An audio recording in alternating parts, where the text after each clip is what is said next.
Welcome to As Above. So below. I'm Kisha Lee, the Psychic Yogi. And I'm Cidnee Rich, and this is another edition of Cosmic Chat and Chill. All right, it's my turn to get our theme for the day. Ooh. I hope you guys like us doing these. I think it's fun. And let us know if you guys have any ideas for us to put into the magic bowl. Ooh, I'm nervous.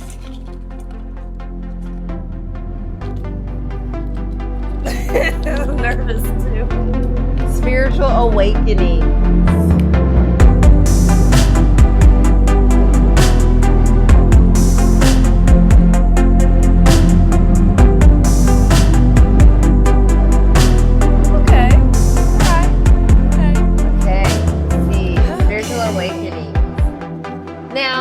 Spiritual awakenings, they happen your whole life. That's one thing I want to start with. They happen all the time. So I'm sure we have all had moments where there's been like significant, but you're going to, as humans, as we're growing and expanding and learning and integrating, we're going to continuously have these awakenings that come to us. But I know for me, I think mine first started when I was getting out of college. So as I was in college, I was still kind of just figuring out who I am, what I am. But college like opened up my brain, which is what it's supposed to do, right? And I remembered one day just like asking myself, like, why do I believe what I believe? Like when it comes to my faith, when it comes to religion, when it comes to any of that. Because at that time, I didn't really believe anything. I was just kind of like floating in life because I was so in college and just like doing that whole thing. And I didn't have that sense of like groundedness. I didn't have that center at all. And I just questioned like, why do I believe what I believe? I was like, okay, so you grew up in a Christian household, so that's what you believe.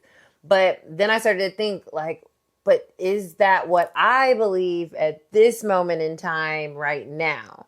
And I think that's what like opened the door for my spiritual awakening of sorts, because then I started wondering, like, what do I believe? How am I connecting with God at that time, or like who I am at that time? Because I never was somebody that was strict with religion, and it wasn't a strict thing in my family either. So it was always just kind of like a gray area. And I think getting out of college, I was like super in a gray area. Like, okay, now I did this thing and I don't know what I'm doing next and like what's going on. So that's kind of the doorway, I think, to like when I first had my very first like spiritual awakening and realizing like, oh, there's this whole other world of information and connection that I really had no idea about. You know, it's funny that, well, I like that you said how there's spurts. You know, you like spiritual awakenings are something that it's not like you just, whoa, wake up and you're just enlightened, because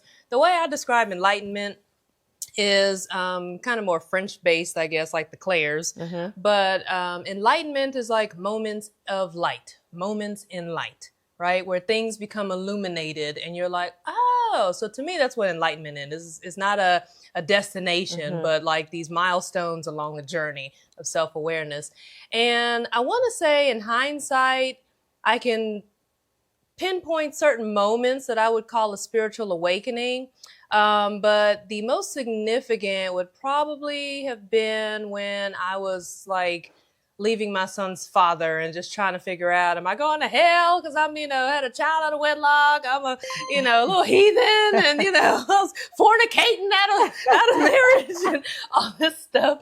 And it was interesting because we got pregnant and ended up having an abortion because it was like, oh, we only know each other like 6 months. You got you shooting at the club and stuff, and this isn't right and whatever. But, anyways, and so we had the abortion, and his father didn't want to have it, but I was like, yeah, I'm 19, bro, and you're 20, 22 maybe or something. I was like, eh. But then the part that was interesting is after that, you have 6 weeks where you can't do anything. And then afterwards, we got back to it, but we were trying to be very cautious and using, contraception more diligently, obviously. And then I specifically remember there was one day where we used protection, everything, but the way everything lined up, like for the first couple months, I still had like spotting and bleeding. So, but it was consistent. So I thought I was still having my period. And then finally, long story short, by the time I realized like, oh no, you're pregnant. I had actually went to the abortion clinic again. Of course, I had to pick a second one because I was like, I don't want to be, getting punch card stamps at this place. Like, geez, this is bad. And so, get it together. And so anyways, I went to a different place. They said, no, you're too far along to have an abortion. I was like, so I had to sit there and process like my responsibility of what I've chosen to participate in and how that's affected the rest of my life. And by the time I went to the OBGYN, they're like, no, you can actually get, an abortion still. And I was like, you know what? I just already processed some deep shit that I've literally gone from teen to like mom. And now I can't, go back and be like, oh, okay, well, let me book another appointment for, to get rid of this. But you know what? That is probably the most profound thing that like guided me intuitively, because everything after that just was like it just confirmed that he was meant to be here, and I would have dreams. I didn't know what we were going to have, so we're like, let's just let the whole thing be a surprise. And at this point, so. Yeah, I didn't know what I was having, but I would have dreams that I was going to have a boy. He was going to look like me. His name was supposed to be Paris, and find out Paris means the city of love and light. And of course, he's a triple Venusian, and, as far as astrology wise. And it's just like, yeah, like that was like my first time having a spiritual awakening that really felt solid and had tangible proof, but also with the work I do now as a womb healer, that also was a deep, like first connection to my womb wisdom, so I was like, so now I'm just like, what you got going on, girl? What we talking about? You know what I'm saying? I'm just gonna trust that, that deep embodied sense. That's amazing. Cause absolutely like that thread to who you are now and that being part of that origin is so interesting, but also part of kind of like that divine plan and that awakening is that plan like activating. Yeah. And we don't know it in the midst of anything. You never know where that's taking you. And like for me, like I said, I got out of college. I didn't know what was going on. And we went on family vacation, which we always do in July typically, or did, because we have birthdays in July. And my dad gave me a book, whom he was super religious, still is. And so he's always trying to enlighten us. And I remember he gave me a book. He's like, you need to read this book. And I'm like, okay. And it was The Seat of the Soul by Gary Zukov. Highly recommend. And when I read that book, all of this kind of like knowledge, awareness kind of like started sparking. What he was talking about and like the concepts, like I've never heard these concepts, spiritual capitalism and, like having like that we are souls, having a human experience, like these things that now seem like second nature. I completely had no idea. But as I was reading the book, everything just started to make sense. And it felt like, oh my God, yes, no, yes, like an inherent thing that like I always knew, but I didn't know the language. Exactly. And so like reading that book, it was just like, what? And so I was obsessed. And I still have it. It's on my nightstand right now. And I just bought it again because I have recommended it to everybody like since then. Like, you need a book recommendation? Seed of the Soul. So I bought it again at a spiritual store. They had like a second hand and I was like, I'm buying this again. So I have it like on my nightstand right now, but that like opened my door. And from there, that's when all these other kind of things started happening for me, and just like how I got into tarot, like all that was like around the same time or within the same like span of time, I would say like a year or two. And it was also like a weird kind of like it was like a door open. Literally, like a secret door, like an Alice in Wonderland door opened up, and I went in this door, and I'm like, what? y'all didn't tell me about this door. Why didn't y'all tell me about this door? Like, this is the fun place. Like, that's how Platform 9.5. Yes, exactly. 9 3/4, exactly. And it's like, this is my place. And from there, it really just like, it opened up everything for me and allowed me to finally find my faith in a way that was true to who I was and not what I was supposed to be or who I thought I was supposed to be, that I felt I was rejecting because it didn't feel right. Yeah. So, yeah, it was.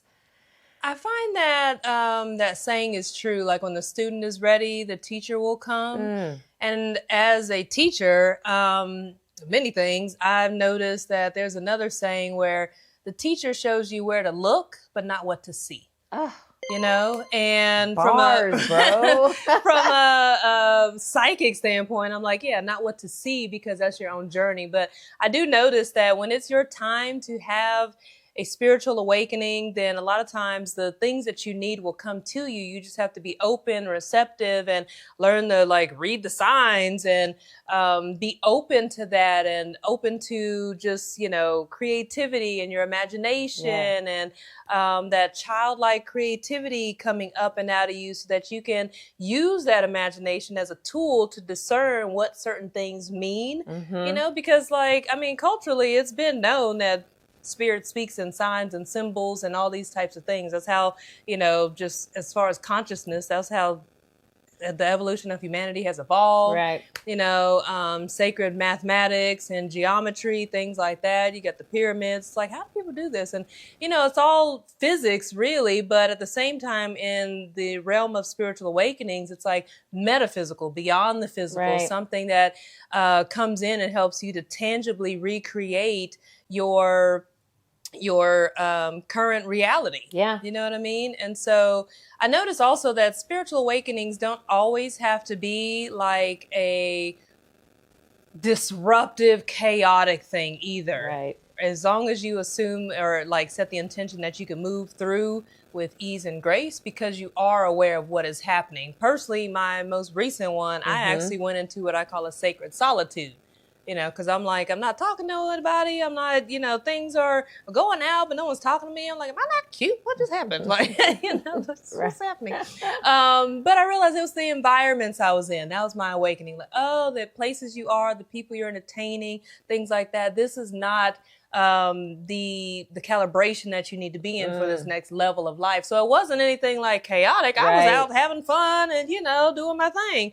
But yeah, that awakening still came as an aha moment, what we call Cidnee moments, like, you know, and I had that. I was like, oh, that's right. I need to shift the environment that I'm in, the people that I'm around. Right. And so once I got caught in that sacred solitude, then afterwards it was like, okay, peace came, power came, a new vision, clarity came, and new direction came. And so now I'm like, I feel like I'm set up for the next phase, the next chapter of my life. You know? So that's so true. Like cause like my second, or I guess a second time for me would be when I met you.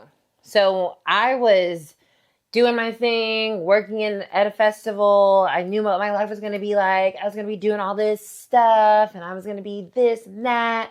And then things happened and that started to shift. And I was completely lost in the sauce, but doing what I had been doing. So the job was still there, but the connection had severed. And now I'm like, where am I going? So I went into like a very depressed space where I was just completely, it was different from like getting out of college and just feeling aimless. Yeah. This felt like lost. Soulless. Like, yes. Like, okay, like everything I thought I knew, I don't know in another type of way, in like a darker way. And that was really, it was very, I was going to say dark again, because I was just sad. And I just felt so alone. And I knew there was more, but I didn't know how to access it or what it was. And to be honest with you, Kisha, I don't even know how I found your meditations at Phoenix, but I did. And it was up the street. Like Phoenix and the Dragon was up the street from me. And obviously I knew it was a metaphysical store. So I think I went in there. But to be honest, I don't even know how I even found you, but I did. And every Monday I would show up in the midst of me working this job that I knew was no longer my path and being miserable. But I would literally look forward to Monday because I'm like, okay, at least I get to go to this place. And like, it was like an oasis and like this space that like I needed in that whole year. And I just told myself, even when I was super tired and I had an annoying day, I was like, I'm going to meditation. I'm going to meditation. Mm-hmm. And I did. And when I was going, once again, a retrospect, I didn't even know what was happening as I was going. But I remember you gave us readings at the end and you would always you were talking to me about a roller coaster that I was on. And that, throughout the months, I was like, the energy kept coming up, but I would be getting on different levels of this roller coaster, like further along the roller coaster. And yeah, something towards the end of that year, that's when I just realized like, oh, I'm changing my path. Mm-hmm. Like, that's what's been happening. That's why this connection got severed over here. That's why I found this women's meditation, because I have a path and my soul was like loud about it. And for me, I have a fifth house stellium. Okay. So fun is my name of my game. So me not having fun, that was like an awakening, like something's off, something needs to shift because you're not yourself. Yeah. And that kind of is what brought me to you. And then later, here we are sitting on the couch talking about it. Right. You know what I'm saying? Yeah, I find that mentors and people of like mind, people who are supportive, are vital in spiritual awakening. So just so that you don't feel like you're out there alone, just floating in this liminal space. You do have people that can anchor and ground you and guide you, or at least hold your hand and walk with you in that way. So, well, yay. I'm glad you continue to come. Because here we are. Oh my God. What would I do without you? Not this. Well, thanks for hanging out with us, y'all. Let us know about some of your spiritual awakenings in the comments below, and we will be back.